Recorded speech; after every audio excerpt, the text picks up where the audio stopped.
Welcome, everyone. I'm Amy Shaw, President and CEO of 9 PBS, and I'm so happy that you're with us today. And I'm especially happy for our very special guests, Lynn, Novick, and Sarah Botstein. Let us know in the chat your thoughts about this incredible Hemingway series. Once again, 3 nights of my life spent looking forward to each stunning episode. Don't forget, you can stream all 3 episodes on the PBS video app and at 9pbs.org for a limited time. I want to share some of the exciting things that are happening at 9 PBS. In January, as you know, we officially rebranded to 9 PBS. And we did that so that we were more recognizable in the community, branding together PBS's trusted name with our trusted 9. So 9 PBS. Thank you for all the good thoughts on that. We've had such a groundswell of support on our rebrand. And the big news is for calendar 2020, 9 PBS was the #1 ranked public television station nationwide with the highest percentage of households watching. And that's really because of all of you. So thank you so much. Also, in more good news, last month, 9 PBS was recognized by the Women's Foundation of Greater St. Louis as one of 21 organizations in our region as a top place for women to work based on leadership, compensation, flexible work policies, and our recruitment and retention. So we're very proud of that. And also our commitment to children, especially our youngest and most vulnerable learners, continues, in part with Teaching in Room 9, our on-air classroom for young learners who have limited access to internet and/or devices. And of course, for parents who are looking for quality, accessible learning options. And of course, we continue to tell stories that move us. And Hemingway is one of those most incredible stories. Ken Burns and Lynn Novick have told many compelling stories, and Hemingway is no different. The series penetrates the myth of Hemingway to reveal a deeply troubled and ultimately tragic figure. And of course, for all of us in St. Louis, Hemingway married 4 times, and 3 of his wives were from St. Louis. Hadley Richardson, Pauline Pfeiffer, and Martha Galehorn.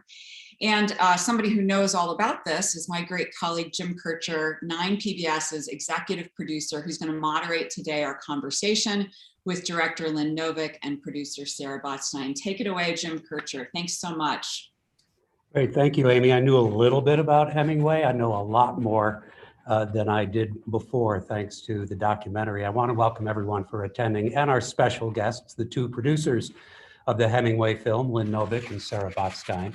And we'll be talking to them about their work. We want you to talk to them as well. We want to take your questions. So just put them in the chat box. I'm sure you've got lots of questions about lots of things. And before we really get into this, let's just do a short video about the Hemingway documentary.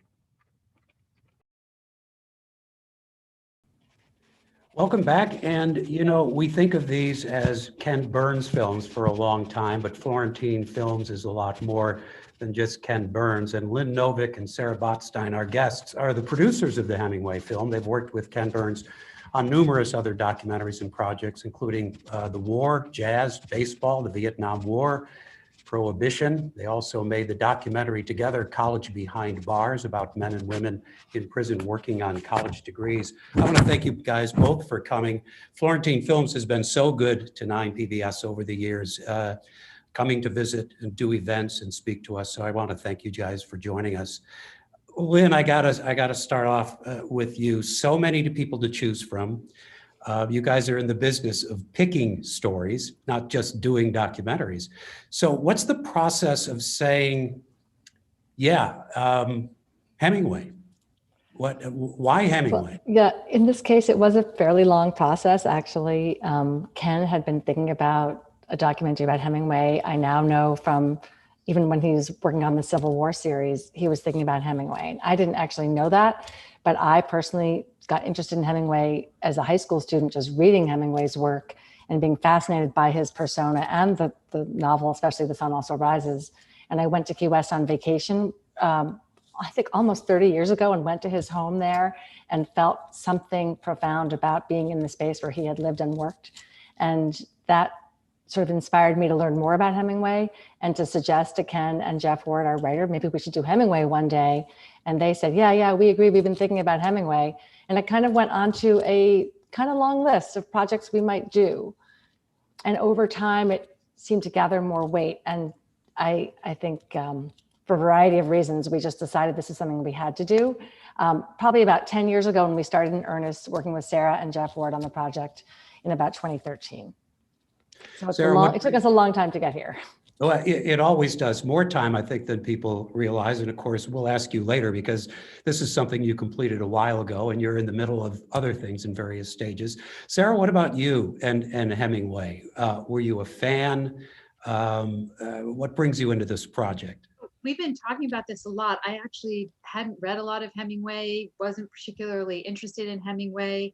I think for me personally, I remember walking down the street with Lynn and saying one of the reasons I really wanted to do the film was that I had only worked on these big epic series with major topics that span many decades. With the exception, the shortest film I had worked on before we started Hemingway was a 3-part series we did on Prohibition, which is still a subject-driven film, not a biography.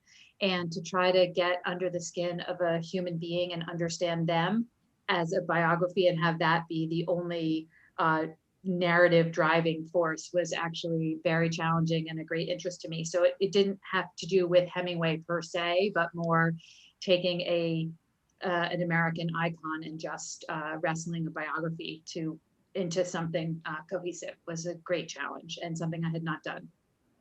You know, I have a standard line when I speak to groups, and that is, I said, you know, the first thing the Ken Burns folks hear after doing 12 hours on a topic is what they left out. Yeah. And so we're going to talk about what you left out. Great. Because of the St. Louis connections, which I think a lot of people were thinking, oh, we're going to hear a lot more about that. But Hadley Richardson, let's start off with Hadley Richardson, the first wife, and really, well, they're all important. But I mean, if you read A Movable Feast, she's the star of the show in that, in a sense. Tell us a little bit about, and I want to ask, you know, if this is just a coincidence or is there something Midwestern about 3 St. Louis wives? But talk a little bit about Hadley, what you discovered about her. Well, she seems to have been the perfect partner for him at the time in his life when they met and connected. And to me, it seemed, at least one of the reasons was that she came from a very troubled background, actually. You know, her family was well-to-do, but there was mental illness, there was tragedy, there was trauma, and she herself had been potentially contemplating suicide. So she really had come from a very traumatic and difficult place. And when they met, he had been to World War I. He had been unceremoniously dumped by the nurse that he thought he would marry and spend the rest of his life with. And so they were both, I think, kind of, I hate to say damaged, but troubled people looking for a new start. And they had that in common. And she seems to also have been incredibly smart and thoughtful, well-educated, and a woman of her time, and that she believed her role was to dedicate herself to her husband and to, you know, be his partner in everything he wanted to accomplish, which is certainly what he was looking for. I've always been fascinated by Martha Galehorn as well, who's probably in her own right worth a documentary. Absolutely. I've never done, but I'd like to do. And her mother, Edna Galehorn, a suffragist and a League of Women Voters founder. Fascinating people. But Martha Galehorn had to fight this, I think the rest of her life, wife of Ernest Hemingway, who, by the way, is also a writer. But I think that relationship was unlike the other marriages that he had. Yeah, I mean, I think, you know, he married 4 really interesting independent women. Martha Galehorn is the most well-known just independently in her own right. She's a, you know, sophisticated, very thoughtful, very successful writer, and definitely deserves a film of her own. And I think, you know, in the film, a lot of the biographers and people who examine Hemingway's life have talked a lot about the fact that they went head to head, and, you know, when they were in love, it was very fantastic and fabulous. And then it went horribly wrong. And they both never forgave each other for that, I think. Yeah, there's some questions here. Some of these questions from the folks listening in have to do with this process that you go through. You mentioned the date when you started, but how long, give us a timeline on something like this. Not just, you know, we sat around and we talked about it for years, but yep, go ahead. Well, Lynn, well, one thing is that we have the luxury of starting a project slowly. And then while we're working on other projects, if we know we're going to be working on a Hemingway project down the road, which is the case. So in 2013, we were working on our Vietnam series, and Sarah and I were working on College Behind Bars, but we knew Hemingway was coming down the pike. And so we sort of set out at that time to learn enough about Hemingway to say we should interview the people who are quite old, getting on in years, who might not be here 3 years from now when we're really working full time on the project. So that kind of got us going to say, well, the most important person we need to talk to is Patrick Hemingway, Hemingway's sole surviving son, who was then in his mid 80s. He's now in his early 90s. And when we started, talking to him, he said, you better hurry up. I don't know if I'll be around, 5 years from now. So come and interview me now. So that's sort of how we got started, but we were working on other projects at that time. And that gave us some time to really just read and familiarize ourselves with the project and slowly get up to speed, so to speak, with reading biographies, reading works by Hemingway, reading about his wives, reading the letters, and little by little, and accumulating enough knowledge to say we can actually do more right now.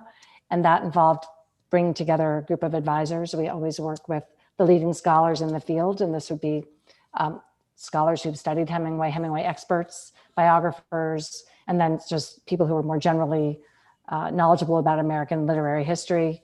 And then we started kind of chipping away at, okay, who are we going to interview? Who's going to come on camera and help us understand both the human being and his work? Yeah, and it really is a multi-year process. Yeah. One of the questions we got was noting that you got John McCain in there. Mm-hmm. What was the process of that? Why? And clearly John McCain was getting up in years and things, but what was the process of tracking him down and even deciding why he should be in this? Well, John McCain, while we were making the Vietnam series, we were obviously paying attention to things about John McCain. He actually is quite well known for citing Hemingway's influence on his life, for reading For Whom the Bell Tolls. There was actually an op-ed or a piece in the Times that mentioned his relationship and his reverence for Hemingway. So while we were making the Vietnam series, John McCain was talking about Hemingway's influence, and we thought that would be pretty interesting. And I think Lynn was at that interview with Ken. It was very close to the end of his life, and he had some very thoughtful things to say, and definitely was deeply influenced by reading For Whom the Bell Tolls in particular.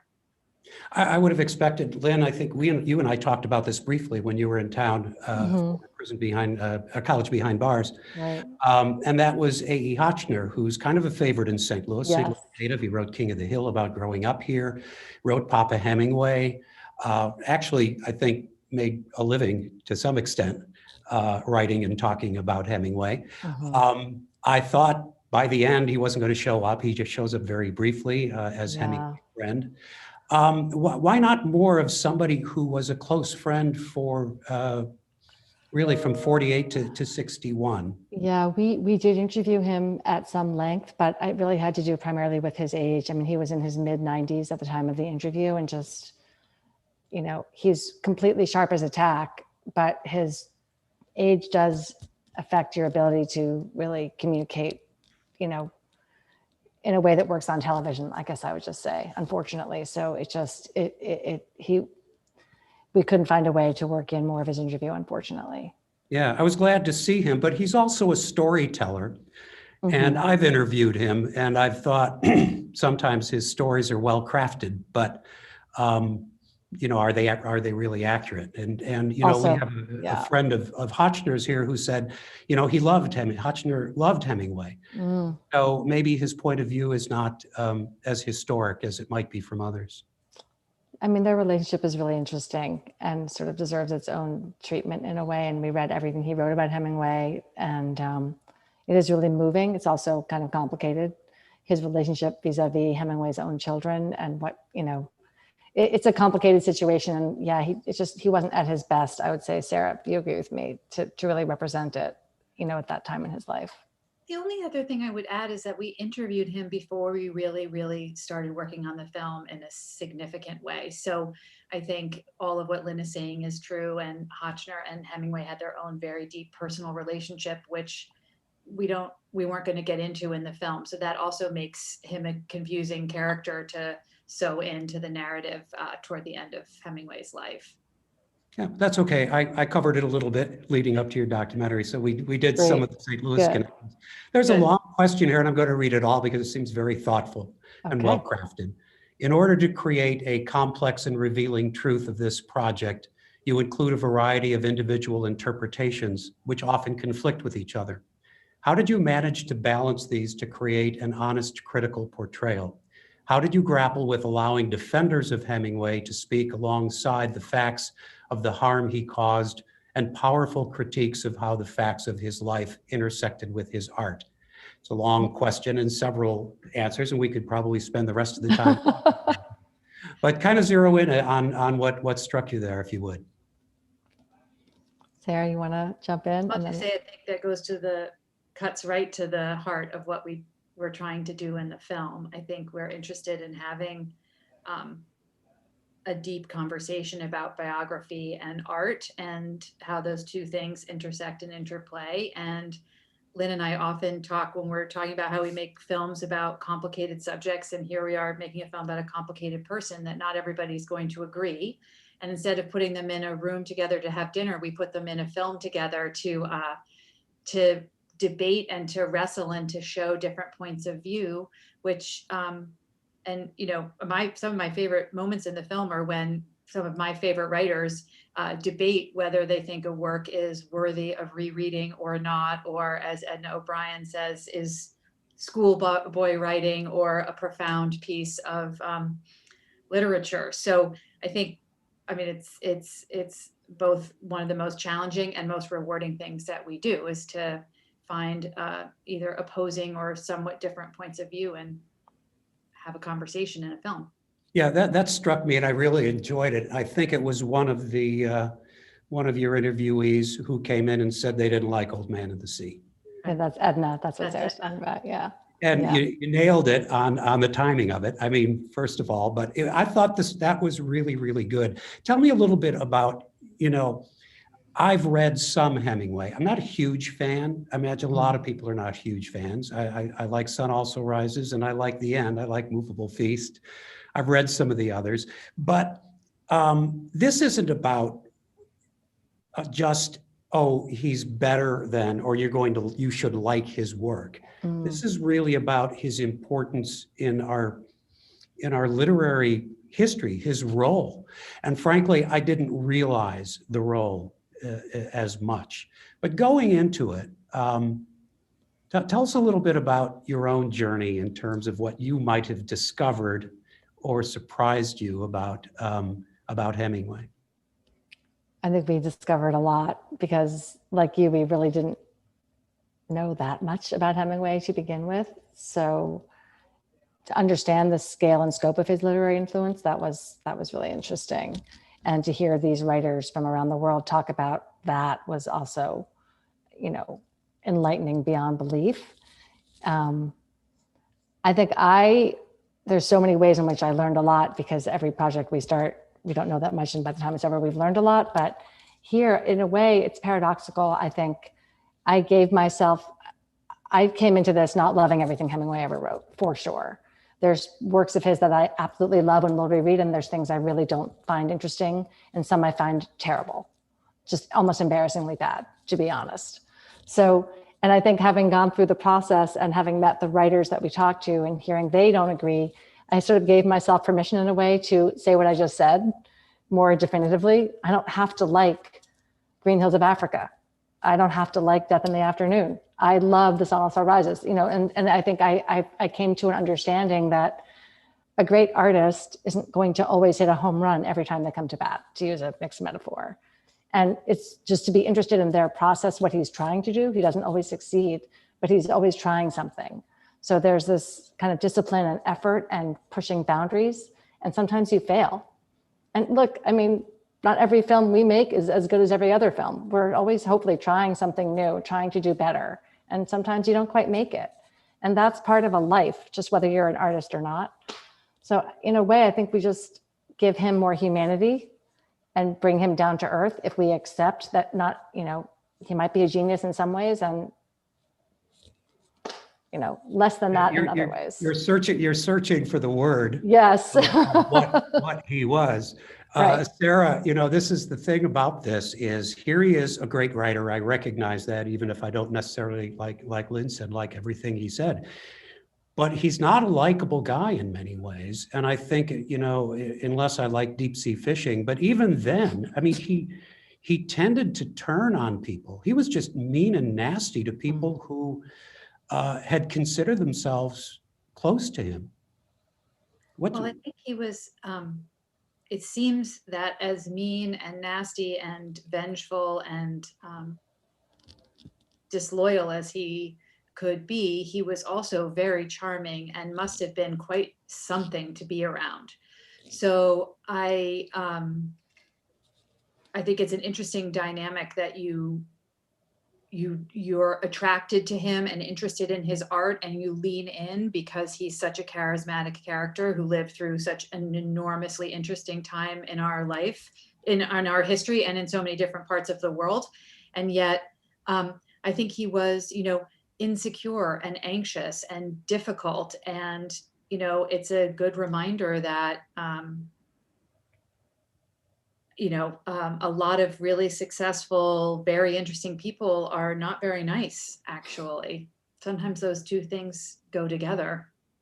Yeah, I was just going to say, I think one thing we hope the film does is we see his horrible behavior. I mean, he's sometimes abusive to his wives. He's cruel to the people who helped him. He's nasty to his friends. And hopefully the film, and at least the process for us, lets us go beyond that and say, why? Why would someone do that? What is it about him? What are those awful things that he does expressing about who he is? And I'm not sure we answer it, but that's what we're hoping to get at.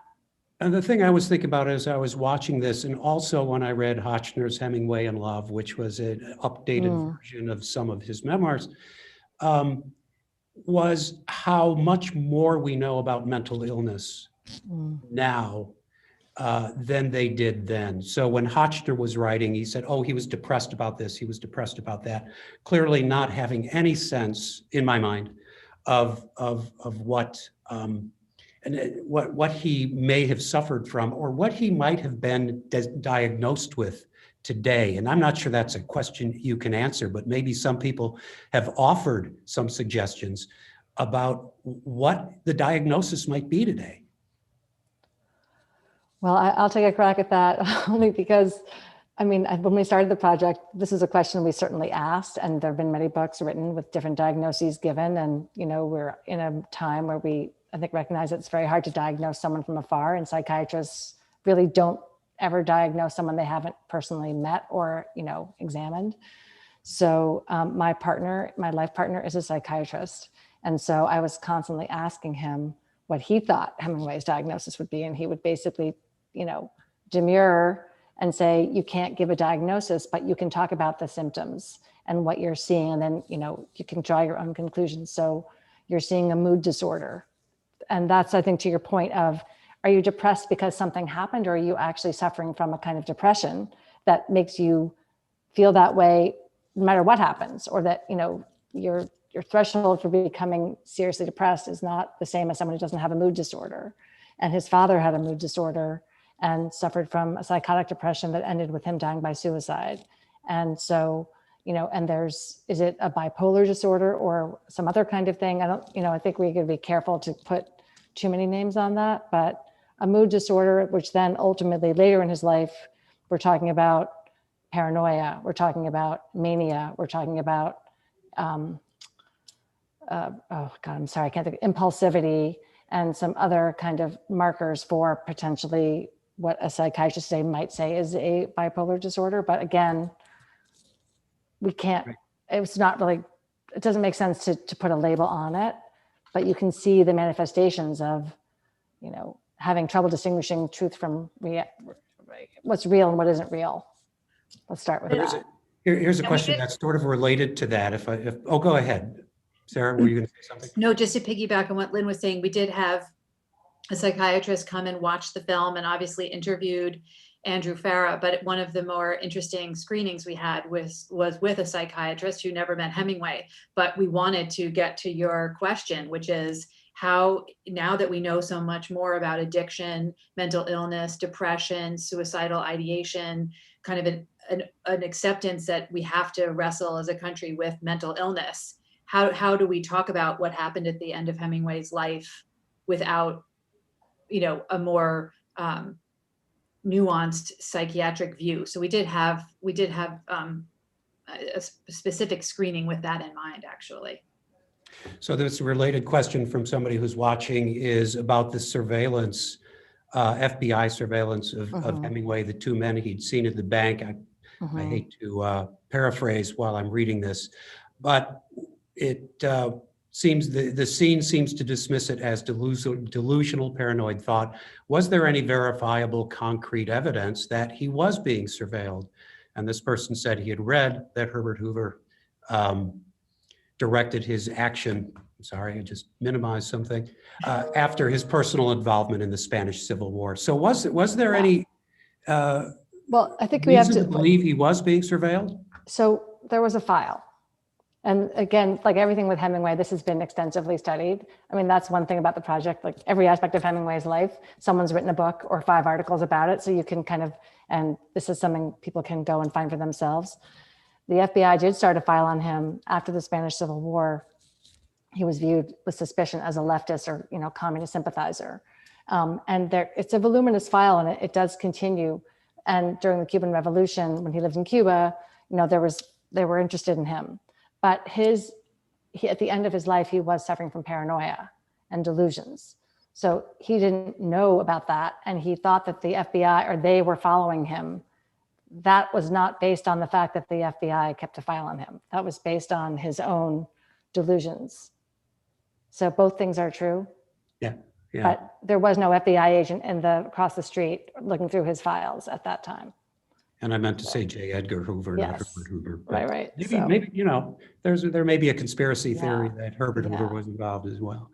Another person is asking, back to the St. Louis angle, and I mentioned this at the beginning, was the fact that the three wives came from St. Louis, although Pauline didn't spend as much time here. She did graduate from visitation for all of our local folks. Is it purely coincidental? Upon reflection, was there more to it than that?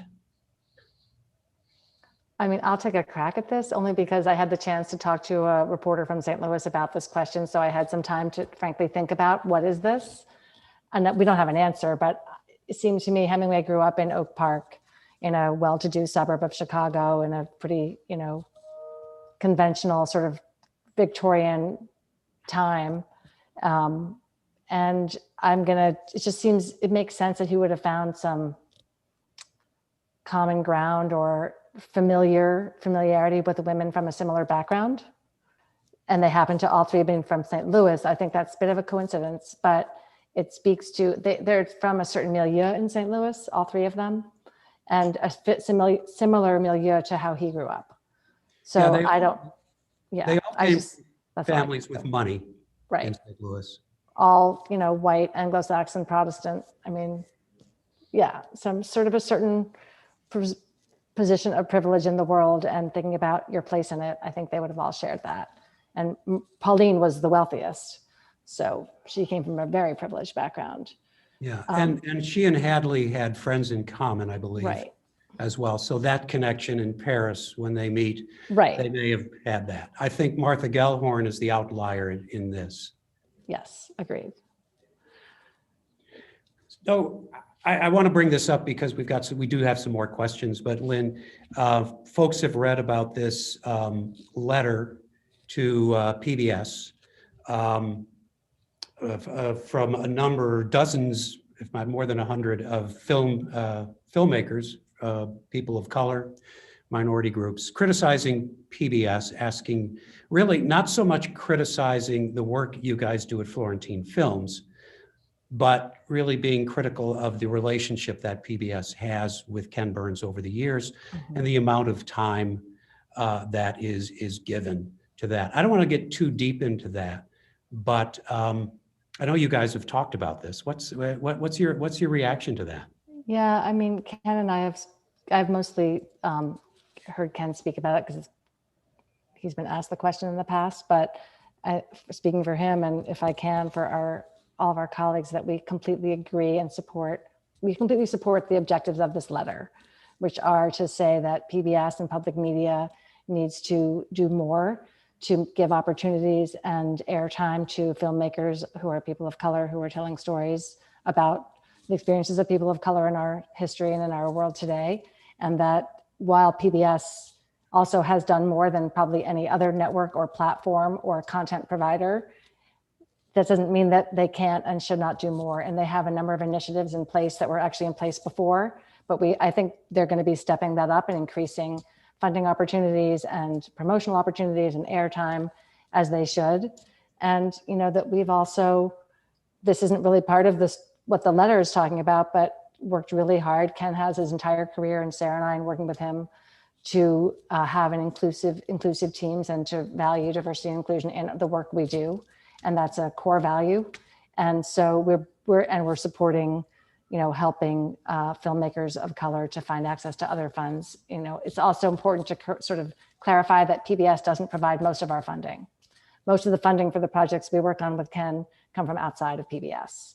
So it's not really a question of finances as much as it is about all the other things that need to happen to get a documentary project launched and on the air and all of that. Yeah, and I think it's always, and you guys agree with this, it's always a good conversation to have. It's a really important conversation to have, absolutely. Yeah, absolutely. So let me go back to the filmmaking process, and this is going to the hard questions, but this comes from one of the folks online here. And Sarah, maybe I can ask you this because I'm sure you all have different maybe versions, but were there any episodes or stories that you begrudgingly cut from the documentary? I mean, you always have to take something out. Right. Is there something you would have loved to have left in or didn't fit or what? We've been asked this a lot, actually, and I feel like in other films, I have 2 or 3 favorite moments or stories that I really wish had made it into the final film. And I don't actually have one for Hemingway. There might be different things that Edna O'Brien or Tobias Wolff or Abraham Verghese, one of the writers, had to say. Mary Karr had a few things that I think would have been really fun to figure out how to sew into the film. But I didn't leave this project with 2 or 3 things I really wish weren't on the cutting room floor. I know Lynn has a couple of short stories she really fought in the end to have more of, or not do as much on. I mean, the short stories were a fun project to figure out which ones we could include, because we could have included so many more than we ultimately did. But I don't actually have, I'm proud of the film as it is edited, in the way that it's edited, in the stories that we included, actually. Lynn, how about you? I know these things, these decisions are not made by a single person. You guys. No, it's right. You know, look, I mean, to start, we were going to make a 2-part biography. It was going to be 4 hours long. And Jeff Ford, our writer, delivered a script that was 3 parts, if I recall correctly. Or, you know, he basically, as he was writing, came back and said, you know, I think we're going to end up with 3 parts. And so that gave us actually more room to put more in. And I think what I'm most happy about is that, you know, we really, you could do a film that's really just about Hemingway's life and all the extraordinary things he did and happened to him. And just, it's a very eventful biography. But we really felt it was essential to make time on screen for his work, and not just to say he published A Farewell to Arms, but to stop, tell you what the book's about, hear some of the words that he wrote, and then hear people talk about it. And to do that repeatedly in the right rhythm with the, you know, with sort of centering the film on his art. And I'm really glad that we were able to do that as much as we did, so that, you know, it's not the same as reading The Sun Also Rises, but hopefully we give you enough of each of those important works that you want to go read it for yourself. And now we've seen that Hemingway sales have been going up, so we're happy about that. But if I had to pick one short story that I wish we could have had time, but, you know, one of the challenges was Hemingway was so extraordinarily creative and productive in his first decade of being a professional writer. And he did these incredible short stories and 2 important novels. And there's only so much time in, like, you're structuring a biography. We have to move on, keep him getting older. Things have to keep happening. So we couldn't do all the important short stories that were published as part of In Our Time, but Soldier's Home is the one that I am sad we couldn't do more with, because it's a story of a soldier coming home from World War I back to his comfortable Midwestern family, and they don't understand him, and he's very alienated. And it has themes of alienation and soldiers coming back from combat to the civilian world that we're very familiar with from our film on World War II and from our Vietnam War film. And we've met a lot of veterans who've experienced that, and he's touching something so profound. So I recommend everyone should read Soldier's Home. We couldn't put it in.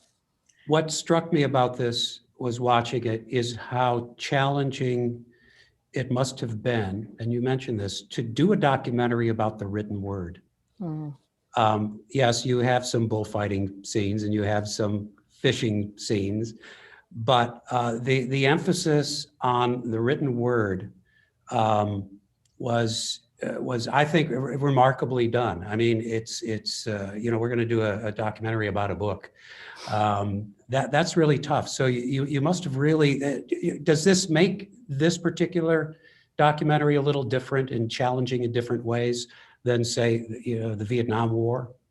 Oh, sure. I mean, Lynn and I and Ken and our editor spent endless plane rides, dinners, editing room sessions talking about how you can visualize a private experience. Each of us read those words and see different pictures and imagine different things. So what you are looking at, if you're making a film about a writer, is an enormous challenge and very subjective and very different from making a film like Vietnam, as you're saying, on the one hand. On the other hand, because Hemingway kept so many different edited versions, actually using his words in those moments became another kind of challenge. So when do you look at the words? When do you look at nature? When do you look at a photograph? When do you try to approximate what he's writing about in some real life way? When do you do a poetic, drone shot over a lake because you just want to hear the words? When do you put words on screen? Which words do you put on screen? I mean, this was, endless conversations over many years, actually. So I have one more viewer question, listener question, whatever we call them now. Can you think of a writer who made the characters in his books, I guess, so much about him or herself that he drew on his own persona in his books? And I'm not a literary scholar, so I couldn't answer that question.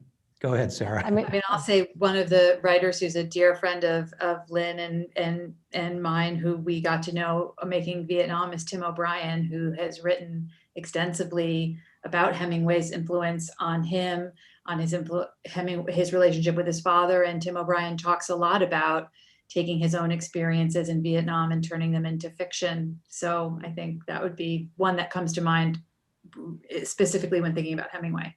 Mm. Yeah, and go ahead, Lynn. I think all writers to different degrees do that. They may hide the ball, so you don't realize. It may not be as obvious in Hemingway's case. It's so obvious. It's a man of his age who had externally very similar experiences. So he invites you to overlay his life with the story of Farewell to Arms or Sun Also Rises or Nick Adams as a young boy growing up and spending time with his doctor. I mean, there's so much one-to-one correspondence, or seemingly, that he invites you to make that leap. And a lot of other writers maybe just do it a little more subtly. But I think I don't know, even Edna O'Brien does that in her work. But you also know that a great writer is going to use their imagination too. And so it's going to be the stuff of life and then everything else they throw into it. Yeah, and so much of this, we didn't get deep into this in this conversation, was very often people do their best work when they're not famous. And then they have the burden of being famous. And certainly Hemingway had that. And the Hemingway of Hadley in Paris was not necessarily the Hemingway of the 1930s. Mm. I want to ask you before we go, first of all, somebody wanted to expressed this, the gratefulness for the woman at the end of the documentary that stated that alcoholics will die from alcoholism, die from suicide, or stop drinking, and it made an impression on me. So there are powerful moments in this. That I'm going to say that's Mary Karr, and if you've not read her writings, you should. And we feel very grateful to have met her and that she's in the film. I think she's an amazing person. We can touch on this briefly. Somebody brings up Martha Galehorn and Hemingway's anti-Semitism. Hotchner was Jewish as well, and a longtime friend. But where do you fit? Again, we don't have an hour to talk about this. Where do you fit that anti-Semitism into Hemingway's life? I never had a chance to ask Hotchner about that because I asked him about other things. But Yeah. it's again makes him less likable in some ways. Mm-hmm. Well, we in no way let Hemingway off the hook for his anti-Semitism and racism and misogyny in different aspects of his personal life, less so in his work. So, you know, you just can't really get around it. I mean, it's right there, and the sun also rises. The way that the character who used to be, it was based on a friend of his who's Jewish, is depicted as just awful. That's the word they use to describe him. And so many stereotypes about, he just, there's really nothing to say about it except it's offensive and awful. And yet I'm Jewish and I love the book. So I have to kind of, there's no reconciling that, but they're both true.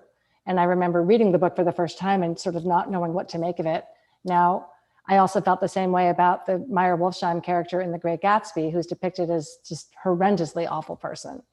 So I think there's some degree of just understanding the context when these works were written and how a certain class of people, privileged white Anglo-Saxon Protestant people, spoke and thought and viewed people around them who weren't like them, and the casual way in which they just spoke and thought, and, you know, it's not acceptable in any way, shape, or form. Yeah, in Sun Also Rises right now, when I have read it again, it just jumps off the page. Yeah. Now, I want to give you guys a chance to talk about what's coming up, because again, I know when you talk about this, you have to unpack some stuff that you maybe packed away a while ago. What are you guys working on now? What are you really looking forward to? What are you excited about? And what are the real challenges, which is too many questions, but go ahead. Well, at the moment, Lynn and I just literally came out of an editing session with Ken and Jeff Ward and our whole team on a 3-part series we're making about the US and the Holocaust, looking at the American response to that well-known event, what we knew, when we knew it, and what we did about it, sort of the American lens of understanding what was actually happening in our refugee and immigration policies around that time in our history, which is a very sad and dark and complicated and kind of politically interesting film. So that's been a really exciting way to come out of the Hemingway broadcast and dive into that film. And then I'm producing a series with Ken on the American Revolution that will come out in 2025, 2026. And Lynn is working on a big series about crime and punishment in America. Nice. Well, so we're busy. On the Holocaust, you may have another St. Louis character, which we don't take credit for, and that's Breckenridge Long. Oh, yes, we do. Yeah, yeah. So you'll beat me to that documentary as well. He will make it into the film. I can tell you right now. We were just writing about him. Yes, and it just frames the question of anti-Semitism, frankly. I mean, white supremacy, racism, anti-Semitism as part of the American story that we don't like to tell. Right. That's the story that we need to tell, and the story and next up is Muhammad Ali coming up. Is that? Yes. So Lynn and I are film married, as they like to say, and do most of our projects with Ken together and occasionally apart. And then Ken has a series that he's doing with Sarah Burns and David McMahon on Muhammad Ali that comes out in the fall, and then a smaller film on Benjamin Franklin that comes out next year. I'm excited. I guess everybody else is, because we're all friends. We're all fans of the work of Florentine Films and what you guys have done. I want to thank you so much for joining us. I want to thank everybody for tuning in. And I'm afraid I couldn't get to all of the questions, but we got to quite a few of them. But I want to thank Lynn Novick and Sarah Botstein from Florentine Films for the work you did on Hemingway and the work you've done before and the work you continue to do, and for joining us this afternoon. Thanks so much. Appreciate it. Thank you so much for having us. Thank you. It was wonderful to see you. Bye.